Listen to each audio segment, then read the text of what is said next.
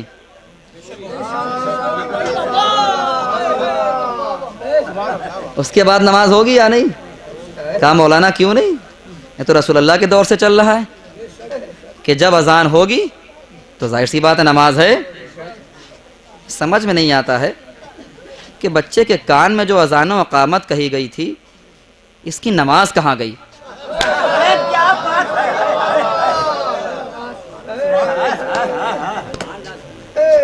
اذان ہو گئی، اقامت بھی کہہ دی گئی بچے کے کانوں میں، اب جو ہے پوری زندگی اسی کشمکش کے عالم میں کہ یہ کون سا شریعت کا مسئلہ ہے۔ دیکھیے میں جو بیان کرنا چاہتا ہوں اسے محسوس کریے آپ، یہ کون سا شریعت کا مسئلہ ہے کہ فقط اور فقط اذان، فقط اور فقط اقامت، نماز کہاں گئی؟ اتنے میں کسی بزرگ نے میرا ہاتھ تھاما، کلیجے سے لگایا، کہا بیٹا سب کچھ کتاب میں نہیں لکھا ہوتا ہے۔ کہا بیٹا بہت پڑھا ہے تم نے، پڑھتے رہو گے انشاءاللہ، لیکن اتنا یاد رکھو کہ سب کچھ کتاب میں نہیں موجود ہوتا ہے۔ میں نے کہا مطلب؟ کہنے لگے مطلب یہ ہے نا، جو آج کے 24 سال پہلے تمہارے کانوں میں اذان و اقامت کہی گئی تھی، جب انتقال ہوگا تو اسی کی نماز ہوگی۔ اب سمجھے آپ؟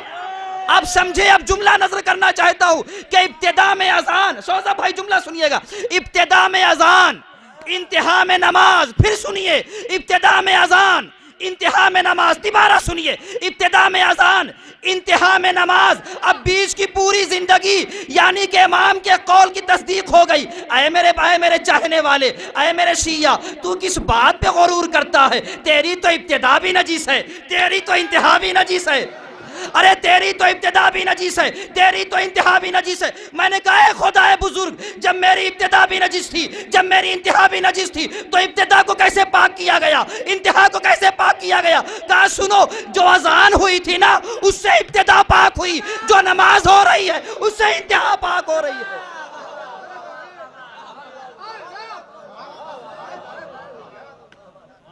ابتدا کے ذریعے سے، اذان کے ذریعے سے ابتدا کو پاک کر دیا گیا، نماز کے ذریعے سے انتہا کو پاک و پاکیزہ بنا دیا گیا۔ اب یہ پوری زندگی جو انسان کی ہے، یہ زندگی عبادتوں کی زندگی ہے۔ ابتدا بھی ذکر خدا اور انتہا بھی ذکر خدا، ابتدا بھی ذکر خدا، خدا آپ سب کو سلامت رکھے، اور انتہا بھی ذکر خدا ہے۔ کیوں؟ اس لیے کہ ہمارا مذہب شیعہ اس بات پر زور نہیں دیتا ہے کہ یہ ہے کیا۔ بہت بڑا جملہ کہہ رہا ہوں، پڑھے لکھے لوگ مجھے نظر آ رہے ہیں، میرا جملہ سنیے گا اور اسے چاہیے گا تو تحقیق کریے گا میرے جملے کے اوپر کہ میں نے کیا کہا ہے۔ مذہب شیعہ کا ایک خاص امتیاز بتاؤں کیا ہے؟ وہ یہ نہیں کہتا ہے کہ یہ کیا ہے، وہ یہ نہیں کہے گا یہ مائک کیا ہے، مذہب شیعہ یہ بتاتا ہے یہ مائک کیوں ہے۔ نہیں، میرا جملہ واضح نہیں ہو رہا ہے۔ اور مذاہب کی یہ علامت ہے کہ وہ یہ کہتے ہیں کہ یہ کیا ہے، یہ کیا ہے، یہ کیا نہیں۔ مذہب شیعہ اس پہ زور ہی نہیں دیتا ہے۔ مذہب شیعہ یہ کہتا ہے کہ اگر مرنے کے بعد تلقین ہے تو کیوں ہے۔ کہاں بیٹھے ہیں آپ؟ مذہب شیعہ یہ نہیں بتاتا ہے کہ شہادت نامہ کیا ہے، وہ یہ کہتا ہے مرنے کے بعد شہادت نامہ کفن کے ساتھ ملا کے رکھا جائے تو کیوں رکھا جائے۔ توجہ ہے؟ آج دنیا کہتی ہے کہ موت فنا کا نام ہے۔ ارے تلقین تو آپ سنتے رہتے ہیں، اسماء افہام، اسماء افہام، اسماء افہام۔ ارے جس کے غلام ایسے ہوں، اسماء افہام کا مطلب سن اور سمجھ، جس کے غلام ایسے ہوں کہ مرنے کے بعد سننے اور سمجھنے کی صلاحیت رکھتے ہوں، تو اس کا آقا 1400 سال کے بعد اگر ہماری حاجتوں کو سنا ہے۔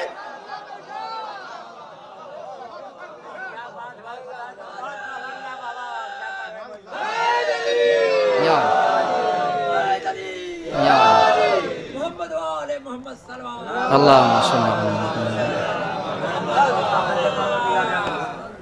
سن اور سمجھ، اسمع افہم۔ آپ بتائیے کسی اور مذہب میں یہ چیز ہے کہ مرنے کے بعد یہ الفاظ ادا کیے جا رہے ہوں؟ ان کے ہاں یہ عقیدہ مر گیا تو بالکل سے مر گیا۔ ہمارے یہاں یہ ہے کہ مرنے کے بعد بھی سننے کی صلاحیت رکھتا ہے۔ کیوں؟ اس لیے کہ ہم اس کے چاہنے والے ہیں جس کی ٹھوکروں پہ مردے زندہ ہوتے تھے۔ جو ٹھوکروں سے مردوں کو جلائے اسے علی کہتے ہیں. اسماعی فہم یہ ہے تلقین. شہادت نامہ کیوں رکھا جاتا ہے؟ ایک جملہ آپ لوگوں نے سنا ہوگا، عقیدہ بھی ہے کہ فشار قبر.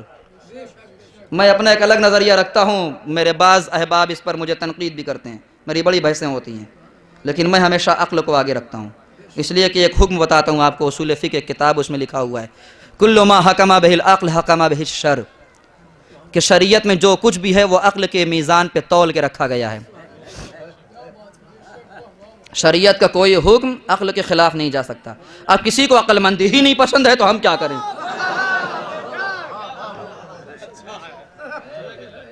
کسی کو عقل سے دوستی ہی نہیں ہے، جذبات والا ہے وہ، تو اس سے ہماری بھی دوستی نہیں ہے. ہماری دوستی عقل سے ہے، عقل مندوں سے ہے، اور الحمدللہ ہمارا فی الحال خطاب بھی عقل مندوں سے ہے. اب دیکھیے میں کہاں سے کہاں بات لے جا رہا ہوں. میں نے جو کہا نا کہ ہمارا خطاب عقل مندوں سے ہے، یہاں جتنے بیٹھے ہیں سب عقل مند ہیں. شاہ صاحب بھائی ایک عجیب ندرت پائی جاتی ہے، ندرت ایک عجیب ندرت ہے. میں نے جو کہا نا کہ میرا خطاب عقل مندوں سے ہے، اس کی دلیل آپ سن لیجئے. اس کی دلیل یہ ہے کہ عربی میں دو لفظ ہیں، ایک لفظ ہے لفظ من، ایک لفظ ہے لفظ ماں. کیا بات ہے بھائی؟ ایک لفظ ہے لفظ من اور ایک لفظ ہے، بولیے تاکہ مجھے پتہ چلے میری بات پہنچ رہی، لفظ من اور لفظ ماں. ان دونوں لفظ کا استعمال جو ہوتا ہے تو اس کے معنی یہی ہوتے ہیں، جو یا جس. جو یا جس موقع کے اعتبار سے جو ترجمہ ہوتا ہے، اگر جس صحیح بیٹھا ہے تو جس کا ترجمہ ہوتا ہے، ورنہ جو کا ترجمہ ہوتا ہے، جو شخص جس شخص نے، اس طرح سے. لیکن ایک ہی معنی کے لیے دو لفظ آئے، ایک کیا ہے من، ایک کیا ہے من اور ایک ہے ماں. میں نے کہا میرا خطاب عقل مندوں سے. آپ پوچھیں دلیل کیا؟ میں نے کہا دلیل یہ ہے کہ میں خود نہیں کہہ رہا ہوں، یہ کائنات کے سردار نے کہا ہے، نبیوں کے سردار نے کہا ہے. ابھی بھی نہیں پہنچے آپ؟ نہیں پہنچے نا؟ سنیے کیسے پہنچاتا ہوں آپ کو. اللہ نے قرآن میں فرمایا ما من شیء الا یسبح بحمدہ، کائنات میں کوئی شے ایسی نہیں ہے جو اللہ کی تسبیح نہ کر رہی ہو. کائنات میں کوئی شے ایسی نہیں ہے جو اللہ کی تسبیح نہ کر رہی ہو، اللہ کی تسبیح نہ کر رہی ہو. تو ماں میں جاندار بھی آتے ہیں، غیر جاندار بھی آتے ہیں. ماں میں عقل مند بھی آتے ہیں اور غیر عقل مند بھی آتے ہیں. لیکن جو لفظ من کا استعمال ہوتا ہے پورے قرآن میں، جہاں جہاں بھی لفظ من کا استعمال ہوا ہے وہاں پر عقل مندوں کے لیے بات آئی ہے، صاحبان عقل کے لیے بات آئی ہے، ان کے لیے بات آئی ہے جن کے پاس عقل ہے، جن کے پاس دماغ ہے، جن کے پاس شعور ہے. ابھی بھی آپ نہیں پہنچے تو بتاؤں، من کنتو مولا فہذا علی مولا. اب اس سے بڑی دلیل کیا ہے عقل مندوں کی؟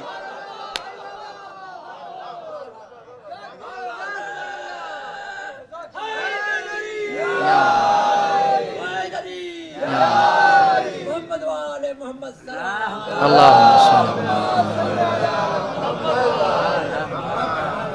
اب اس سے بڑی کیا دلیل ہو سکتی ہے؟ من کنتو مولا، جس عقل مند کا میں مولا ہوں، جس عقل مند کا میں مولا ہوں، اس کے یہ علی بھی مولا. اچھا کبھی کبھی آپ سوچتے ہوں گے نا کہ یہ جس کے ترجمے میں کیا لطافت ہے. ہونا تو یہ چاہیے تھا جس کا میں مولا اس کے یہ علی مولا، لیکن ترجمہ شیعہ مذہب کیا کرتا ہے؟ جس کا میں مولا. صاحبان ادب بیٹھے ہوئے ہیں، ہمارے چچا بیٹھے ہوئے ماشاءاللہ، پروفیسر ہیں اس وقت، صاحبان ادب بیٹھے ہوئے ہیں. جس کا میں مولا، اس کا کیا مطلب ہوا؟ ایک لفظ کافی تھا جس کا، یہ بار بار جو تکرار ہو رہی ہے جس کا میں مولا. تو ہم سے کسی نے فرمایا، کہا کہ دیکھیے مولانا، یہ اگر ایک مرتبہ کہا جائے جس کا میں مولا تو اس میں فقط ایک آدمی مراد ہوتا ہے، لیکن جب کہا جائے جس کا میں مولا، اس کا علی مولا، تو وہاں پہ ایک مراد نہیں ہوتا، جتنے لوگ ہوتے ہیں سب مراد ہوتے ہیں. لہٰذا ہمیں یہ ماننا پڑے گا کہ پہلے یہ دیکھیں کہ اس جس میں کون کون وہ لوگ ہیں جس کے نبی مولا ہیں. تو ہم نے دیکھا تو آدم کے مولا نبی، نوح کے مولا نبی، عیسیٰ کے مولا نبی، ابراہیم کے مولا نبی، موسیٰ کے مولا نبی. ارے سب کے مولا نبی ہیں. گویا کہ اب نبی نے بات صحیح کر دی، جس کا میں مولا، یعنی کہ یہ علی فقط تمہارا مولا نہیں ہے بلکہ آدم کا بھی مولا ہے، نوح کا بھی مولا ہے، ابراہیم کا بھی مولا ہے، اسماعیل کا بھی مولا ہے. اگر ان سب کے علی مولا نہ ہوتے تو ان سب کو وقت ضرورت ناد علی سے نجات نہ ملتی.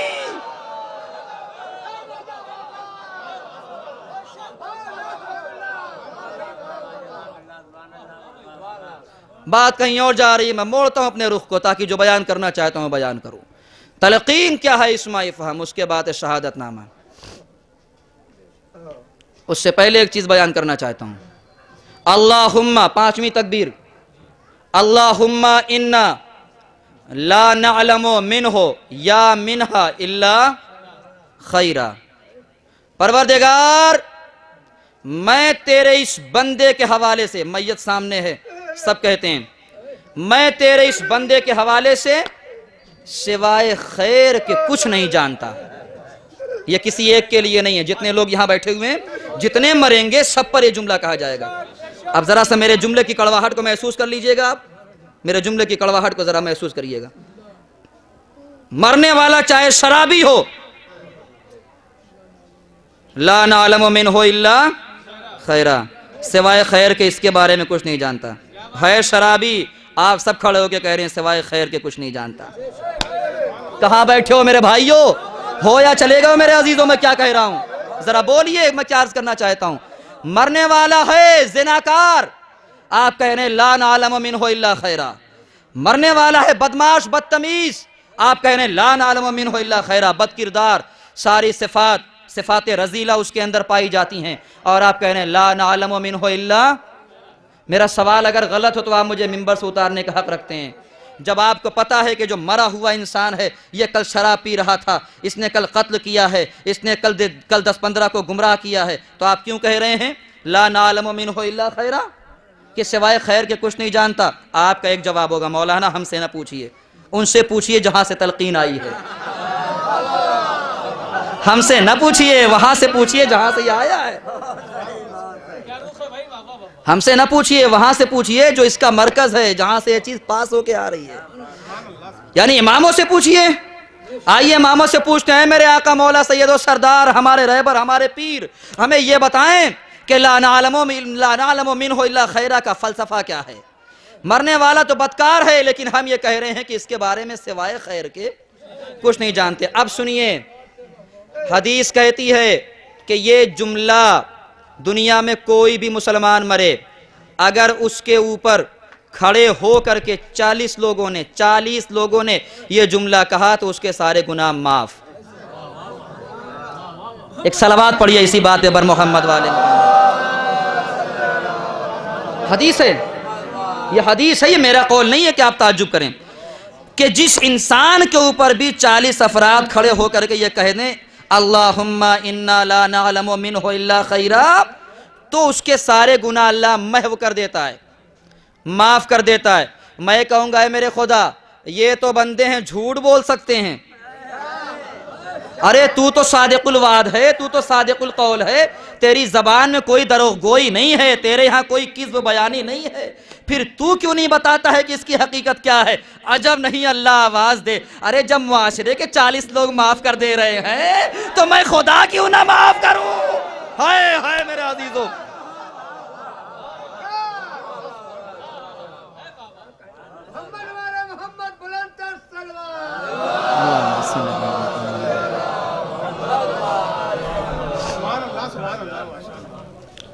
اس کے بارے میں سوائے خیر کے کچھ نہیں جانتے۔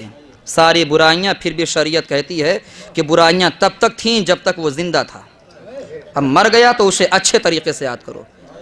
ہوش کی ضرورت ہے، عقل کی ضرورت ہے، کبھی بھی کسی مرنے والے کو برے طریقے سے نہیں یاد کرنا چاہیے۔ لاکھ برا ہو لیکن دعائے مغفرت کرنی چاہیے، لاکھ برا ہو لیکن دعائے مغفرت نہ چھوڑیں۔ ضروری ہے اس کے لیے کہ آپ اس کی مغفرت کی دعا کریے، لیکن جواب ابھی آپ کو نہیں ملا، میں آپ کو جواب دے کے جاؤں گا، ایسے نہیں جاؤں گا۔ اس کا جواب میں آپ کے سامنے عرض کر دوں اور میں اس کو تمام کر رہا ہوں۔ خیر جانتا ہوں، اس کے سوا کچھ نہیں جانتا۔ اب آئیے، میرے معبود، برائیاں تھیں تو تو نے اپنے رسولوں کے ذریعے سے ہم تک یہ بات کیوں پہنچائی کہ ایک برے انسان کے بارے میں ہم کھڑے ہو کر کے یہ اقرار کریں کہ اس کے بارے میں سوائے اچھائیوں کے، نیکیوں کے، خیر کے کچھ نہیں جانتے؟ تو عجب نہیں اللہ آواز دے، تم یہ مت دیکھو کہ اس کے اندر خیر کیا تھا، شر کیا تھا، برائیاں کیا تھیں، نیکی کیا تھیں، بس یہ دیکھو کہ کس کا چاہنے والا تھا، کس کی محبت میں مرنے والا تھا، کس کا ماتم کرنے والا تھا۔ اس لیے کہ علی کی محبت گناہوں کو اس طرح سے کھا جاتی ہے جس طرح آگ سوکھی لکڑی کو جلا کے خاک کر دیتی ہوتی ہے.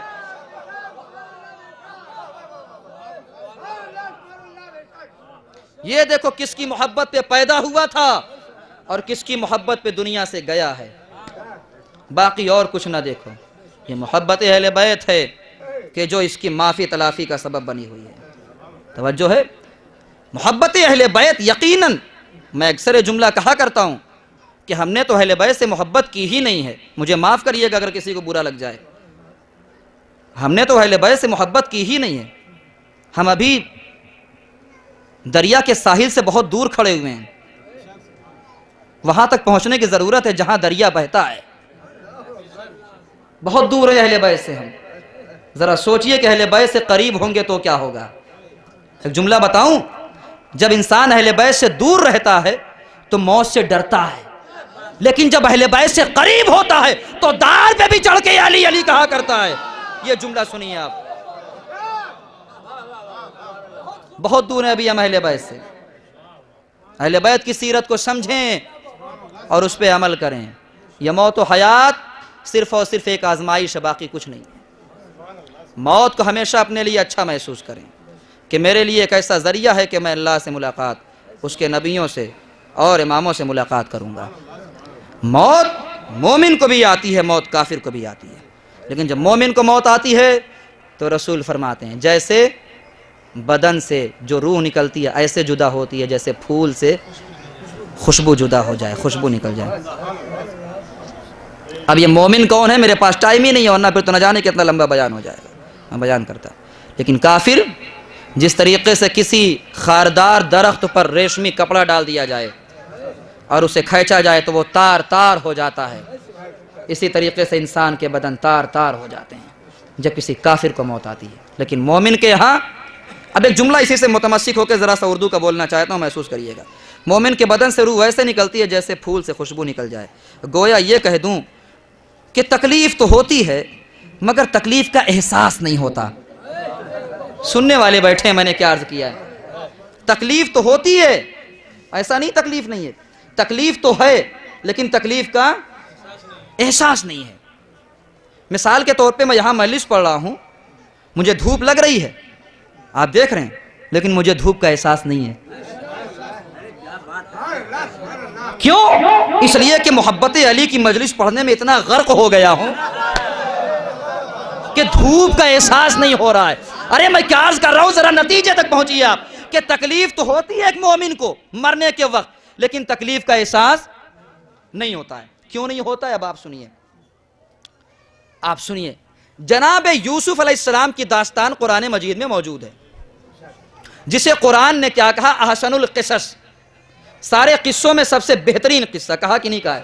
میں دلیل پیش کرنا چاہتا ہوں اپنے محترم سامعین کے سامنے. پورے قرآن میں کسی داستان کو سب سے اچھا قصہ نہیں کہا گیا میرے عزیزو. جناب یوسف کی داستان کو کیا کہا گیا کہ سب سے اچھی داستان ہے, سب سے اچھا قصہ ہے. کیوں کہا گیا؟ اس کی وجوہات ہیں. اس میں یہ بات ہے, اس کی تفسیر بھی آپ اٹھا کر کے قرآن میں دیکھ سکتے ہیں کہ وہ مرحلہ ذرا سا آپ اپنے ذہن میں لے کے آئیے اگر آپ نے بات سنی ہو کہ جب جناب یوسف علیہ السلام پر, میں بہت سبل کے الفاظ کا استعمال کر رہا ہوں, الزام لگا ہے نا. جناب یوسف علیہ السلام پر ایک نبی پر الزام لگایا گیا, اور یہ الزام لگانے کی تاریخ بھی بڑی پرانی ہے, سن لیجیے آپ. کوئی کردار پہ الزام لگاتا ہے, کوئی دماغ پہ الزام لگاتا ہے, یہ چل رہا ہے. الزام لگا تو اب زلیخا نے اپنے آپ کو اس الزام سے بری کرنے کے لیے کیا راستہ اختیار کیا. میں موت بیان کر رہا ہوں, کہاں سے دیکھیے کھینچ کے لا رہا ہوں بات کو, قدر کریے گا میرے جملوں کی, کوشش اپنی بیان کر رہا ہوں. تو جناب زلیخا نے کیا کہا کہ میں یہ چاہتی ہوں کہ یہ جو بات ہے اس کو رفع دفع کیا جائے. عزیز مصر نے کہا اس کے لیے کیا انتظام کیا جائے؟ کا انتظام یہ کیا جائے کہ مصر کی تمام خوبصورت ترین خواتین کو بلایا جائے. مصر کی تمام خوبصورت ترین خواتین آئیں اور آنے کے بعد صف بستہ سب کو بٹھا دیا گیا, لائن میں, بالکل قطار میں. ایک طرف ادھر لائن لگی ہوئی, ایک طرف ادھر. میرے بزرگ بیٹھے ہوئے ہیں, میں حوصلے کی داد چاہتا ہوں. کیا کرنا ہے؟ کہا میں سب سے درمیان میں ایک کرسی پہ بیٹھی رہوں گی, اپنے الزام کو، اس بات کو رفع دفع کیا جا رہا ہے. کون کر رہا ہے؟ جناب یوسف کو ضرورت نہیں کرنے کی. جناب یوسف کو ضرورت نہیں ہے الزام رفع دفع کرنے کی. یہ تو جس کے اوپر ہے بات وہ سمجھے، تو اس نے انتظام کیا زلیخا نے. تو کیا کہا کہ یوسف، جو اس نام تھا وہاں پہ مصر میں آپ کا، وہ تھا یوزارسیف، ہے نا، یوزارسیف نام تھا. قرآن میں نام کیا ہے؟ یوسف. آپ کو ایک کام کرنا ہے. کیا کام کرنا ہے؟ ایک سینی میں پھلوں کو رکھ کر کے میرے پاس لے کے آئیے. اب انہوں نے کہا کوئی حرج نہیں ہے. یہی لفظ ہیں، قسم بتا رہا ہوں میں. کیا کہا؟ کوئی حرج کس کام کو کہتے ہیں؟ اتنا بڑا مجمع ہے میرے سامنے. کس کام کو کہتے ہیں؟ کرو یا نہ کرو کوئی حرج نہیں ہے. پتہ ہے؟ ایک واجب، ایک مستحب، ایک حرام، ایک مکروہ، ایک مباح. مباح کام کو کہتے ہیں کوئی حرج نہیں ہے، چاہے کرو. میں کیا عرض کر رہا ہوں، سن رہے ہیں میرے عزیزو آپ؟ میں کہاں سے بات لا رہا ہوں، ذرا سمجھیے میری بات کو. ایک مباح کام تھا. یوسف نے کہا، جناب یوسف نے کہا کوئی حرج نہیں ہے. وقت آ گیا، دربار پورا سج گیا. جناب یوسف نے اس تشتری کو اٹھایا، اس سینی کو اٹھایا جس میں مختلف قسم کے پھل رکھے ہوئے تھے، میوے رکھے ہوئے تھے. اٹھائے اور کہا تھا بس لے کے آنا ہے، میرے سامنے رکھنا ہے اور پھر واپس چلے جانا ہے. کوئی کلام نہیں کرنا ہے، صرف اپنا چہرہ دکھانا ہے، صرف اپنا چہرہ دکھانا ہے. سنیے، جو میں نے جو دعویٰ کیا نا کہ تکلیف ہوتی ہے مومن کو لیکن احساس تکلیف نہیں ہوتا. اصغر مہدی اعظمی عرض کرنا چاہتا ہے کہ مومن کو مرتے وقت احساس تکلیف کیوں نہیں ہوتا ہے. اتنی بڑی داستان میں آپ کے سامنے بیان کرنا چاہتا ہوں. جناب یوسف تشتری میں پھل کو لے کر کے آئے، اور لے کر کے آئے تو اس کے پہلے یہ انتظام کر دیا گیا کہ مصر کی ہر خاتون کے ہاتھ میں ایک چاقو ہونا چاہیے اور ایک نیبو ہونا چاہیے. اور یہ کہا گیا کہ یوسف کا دیدار بھی کرنا ہے اور اپنے کام کو جاری بھی رکھنا ہے. یوسف کا دیدار بھی کرنا ہے، یوسف کا، سنیے، یوسف کا دیدار بھی کرنا ہے اور اس کے بعد لیمو بھی کاٹنا ہے. اگر کوئی یوسف کے دیدار میں کھو جائے اور لیمو نہ کٹے تو پھر وہ بعد میں سزاوار ہوگی. اتنی قید لگا دی گئی تو سب کے سب خوف زدہ کہ ضرور ہم تو لیمو ضرور کاٹیں گے ورنہ سزا کا سامنا کرنا پڑے گا. اب سب کی نیت، سب کا ارادہ یہ ہے کہ نیبو کو کاٹا جائے، لیمو کو کاٹا جائے. اور وہ زوردار تیزدار چاقو جب دیا گیا تو نہ جانے کیا کیا اڑا دے. اور اس کے بعد جب لے کر کے آئے ہیں جناب یوسف، تو قرآن مجید گواہ ہے. جناب یوسف لے کر کے آ رہے ہیں، ایسے چل رہے ہیں جیسے رسول چلا کرتے تھے. اللہ اکبر. سنیے، یہاں پہ ٹھہر کے سنیے. پوچھا گیا جو حضرت یوسف سے راز حسن، کہنے لگے کہ پڑ گیا سایہ رسول کا. اتنا حسن تھا جناب یوسف کے اندر. لے کر کے آئے اور لے کر کے چلے گئے. جیسے ہی آئے چلے گئے. ایک مرتبہ زلیخا نے جب مصر کی تمام خواتین کو دیکھا تو کیا دیکھا کہ لیمو کٹنے کے بجائے سب کی انگلیاں کٹ گئی تھی. ایک مرتبہ متوجہ، جملہ سنیے، متوجہ ہو کر کے فرمایا میں نے تم سے یہ کہا تھا کہ لیمو کاٹنا ہے، یہ انگلیاں کیوں کٹی؟ سب نے ایک زبان ہو کر کے کہا اے شہزادی ہمارا قصور کیا ہے؟ ہم تو یوسف کے حسن کے دیدار میں اتنے محو ہو گئے تھے. مرنے والا مرتا ہے، تکلیف نہیں ہوتی نا. کہ یوسف کے دیدار میں اتنے محو ہو گئے تھے کہ انگلیاں کٹ گئی مگر تکلیف کا احساس نہیں ہوا. ارے جب مومن مرتا ہے تو تکلیف کا احساس کیسے ہو؟ علی آ جاتے ہیں، تکلیف ختم ہو جاتی ہے.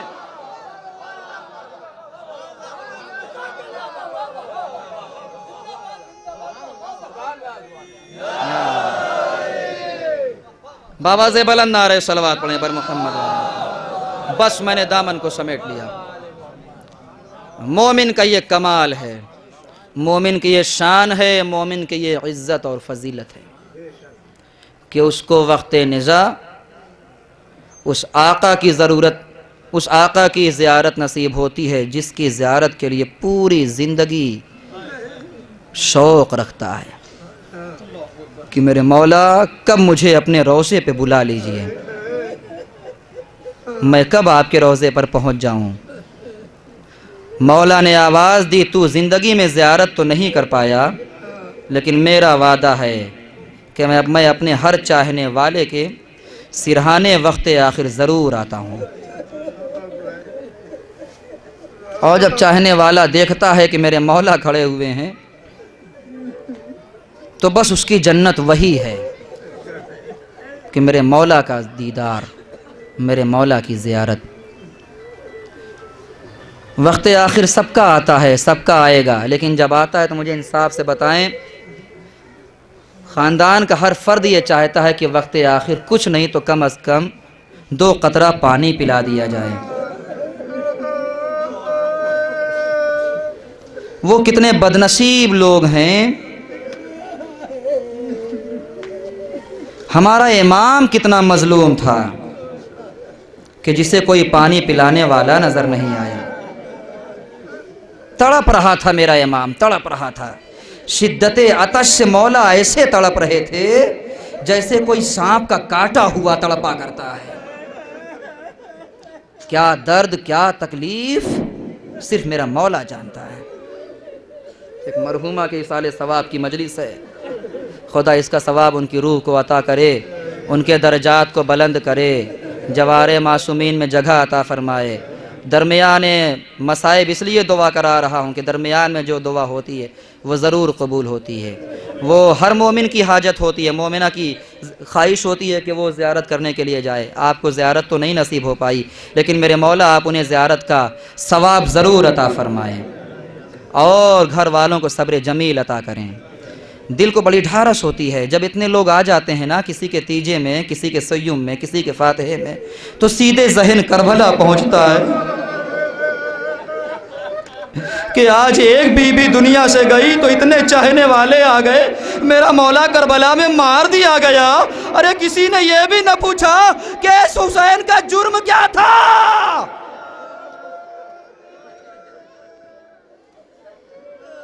ایک بچی اپنے باپ کے لیے تڑپتی رہی، کسی نے سر پہ دستے شفقت نہ پھیرا۔ اجرکم اللہ، آپ کی آوازیں گریہ بلند ہے، خدا ان آوازوں پہ رحمتیں نازل کرے۔ میں قیامت کا جملہ کہنا چاہتا ہوں، کسی کے دل کو ٹھیس پہنچے تو مجھے معاف کر دیجئے گا۔ میرے سامنے 2 مقام ہے، ایک ہے مدینہ اور ایک ہے کربلا۔ مدینے میں بھی ظلم ہوا ہے، کربلا میں بھی ظلم ہوا ہے۔ مدینے کا ظلم بھی قابل برداشت نہیں ہے، کربلا کا ظلم بھی قابل برداشت نہیں ہے، لیکن فرق یہ ہے نا آزادارو کہ کربلا میں ماں کے سامنے بچوں کو مارا گیا، مدینے میں بچوں کے سامنے ماں کو مارا گیا۔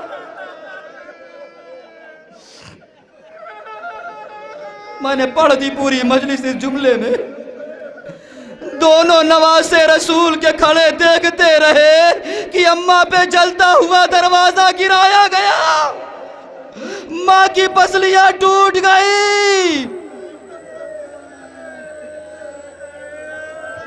ایک ایک صحابی کو پکڑ کے کہتے تھے مجھے اتنا بتا دو کہ میرے بابا کا قصور کیا ہے، میری اماں کو کس بات کی سزا مل رہی ہے۔ ارے تم نے تو میرے نانا کا کلمہ پڑھا تھا نا، تم تو میرے نانا کے صحابی ہو۔ کسی نے کوئی جواب نہیں دیا۔ ظلم کی ابتدا ہو گئی مدینے سے۔ جب مدینے سے ظلم کی ابتدا ہوئی تو ظلم کی انتہا کہاں ہوئی مجھے تاریخ میں نہیں ملتا۔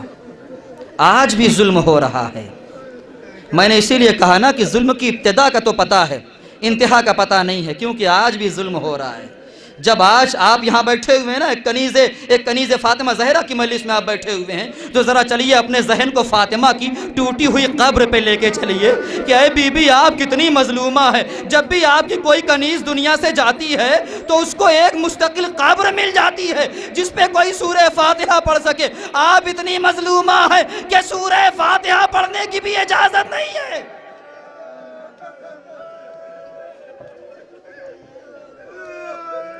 کہ اگر کوئی سورہ فاتحہ پڑھنا چاہے تو اسے روک دیا جاتا ہے۔ لیجیے عزادارو، وہ وقت آ گیا، میں سارے مصائب کو چھوڑ رہا ہوں، وہ وقت آ گیا کہ غسل ہوا، لیکن ہاں بی بی جانتی تھیں کہ میرا غم اتنا بڑا ہے کہ ابو الحسن اتنی آسانی سے برداشت نہیں کر پائیں گے۔ جو ہمارے یہاں کا سانحہ ہے نا، جو انتقال ہے، جس کی مجلس ہو رہی ہے، میں وہیں تک اپنی بات کو لانا چاہتا ہوں اور اسی سے ملا کر کے کچھ ایسے مصائب پڑھنا چاہتا ہوں کہ آپ کو بھی یہ احساس ہو جائے کہ اس باپ کے دل پہ، ان گھر والوں کے دل پہ کیا گزرے گی کہ جو ماں اپنے چھوٹے چھوٹے بچوں کو چھوڑ کے چلی جائے۔ بی بی نے وصیتیں کی ہیں۔ پہلی وصیت یہ ہے کی ہے کہ میرا جنازہ تاریکی شب میں اٹھائیے گا، تاریکی شب میں اٹھائیے گا۔ فریاد کروں اے بی بی، آپ کو پردے کا اتنا خیال کہ میرا جنازہ تاریکی شب میں اٹھائے؟ ذرا آئیے شام و کوفہ میں دیکھیے آپ کی بیٹیاں بے مقن و چادر۔ دوسری وصیت فرمائی، مجھے غسل آپ ہی دیجئے گا، مجھے کفن آپ ہی پہنائیے گا۔ اب سنیے وصیت، میرا مولا مجھے طاقت دے، قوت دے کہ میں مصائب شہزادی کو آپ تک پہنچا سکوں۔ روایت کہتی ہے تیسری وصیت یہ تھی کہ بی بی نے گڑ گڑاتی ہوئی آواز میں کہا، اے ابو الحسن، میرے بچے بہت چھوٹے چھوٹے ہیں،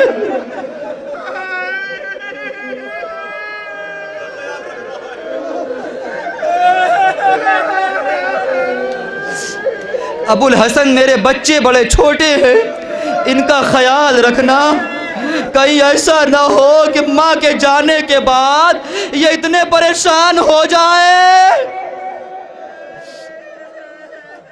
ایک اور وصیت کی ہے، ایک اور وصیت کی ہے کہ اے ابو الحسن دیکھو، میرے مرنے کے بعد نا، میرے مرنے کے بعد میری قبر پہ آنا، سورہ یاسین پڑھنا، مجھے بڑا سکون ملے گا۔ میں نے مجلس کو ختم کر دیا عزادارو، وصیتیں آپ لوگوں نے سن لیں۔ آئیے ذرا سا مدینے کی طرف چلتے ہیں۔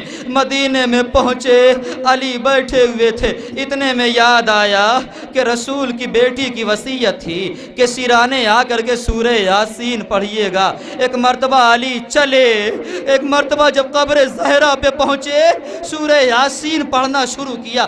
ابھی شروع ہی کیا تھا کہ روایت کہتی ہے قبر لرزنے لگی، قبر کانپنے لگی۔ ایک مرتبہ فاتح خیبر نے اپنے اندر کمزوری محسوس کی، اے نبی کی بیٹی، کیا کوئی گستاخی ہو گئی ہے؟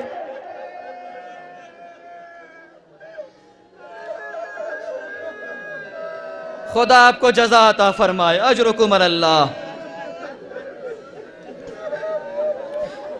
ابو تراب نے تراب پہ ہاتھ رکھا، اے نبی کی بیٹی، کیا مجھ سے کوئی گستاخی ہو گئی ہے؟ کیا مجھ سے کوئی خطا ہو گئی ہے کہ قبر میں بھی آپ پہ ظلم ہو رہا ہے کیا؟ ایک مرتبہ آواز آئی، اے ابو الحسن خبردار، ایسا نہ کہیے، آپ سے کوئی خطا نہیں ہوئی ہے، میری وصیت یاد ہے نا، میرے چھوٹے بچے حسین کو پیاس بہت لگتی ہے، جلدی گھر واپس جائیں، میرا بچہ پیاسا ہے۔ علی نے قبر کو چھوڑا، گھر پہ آئے، کلیجے سے لگایا، اے بچے حسین، تجھے پانی پلا دوں، اے مولا یہ مدینے کی پیاس ہے، کربلا میں آ جائیے گا، جواب کا یہی حسین۔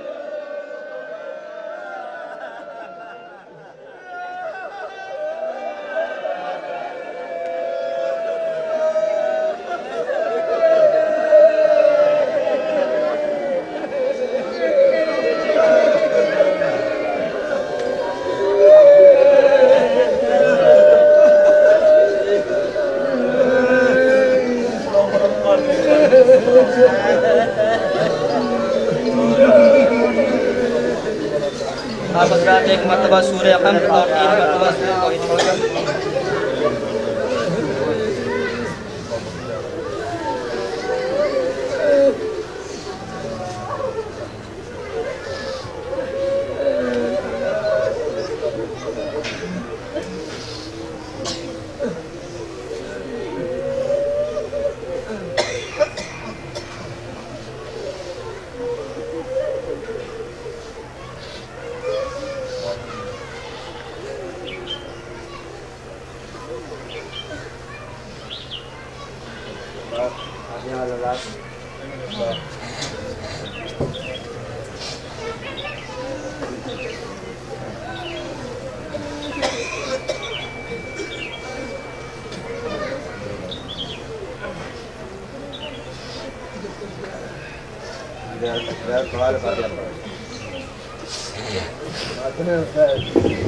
السلام علیکم یا ابا عبداللہ، السلام علیکم یا رسول اللہ، السلام علیکم وعلی جدک و ابیک، السلام علیکم وعلی امک و اخیک، السلام علیکم ورحمۃ اللہ وبرکاتہ، السلام علیکم یا غریب الغرباء، السلام علیکم یا مقین الضعفاء والفقراء، السلام علیکم یا شمس الشموس و یا انیس النفوس ایھا المدفون بارض طوس، السلام علیکم یا ابا الحسن علی بن موسی الرضا ورحمۃ اللہ وبرکاتہ، السلام علیکم یا مولانا یا صاحب العصر والزمان، الامان الامان الامان، السلام علیکم یا خلیفۃ الرحمن، السلام علیکم یا مظہر الایمان، السلام علیکم یا شریک القرآن، عجل اللہ تعالی فرجک وسهل اللہ تعالی مخرجک وظہورک، السلام علیکم ورحمۃ اللہ وبرکاتہ۔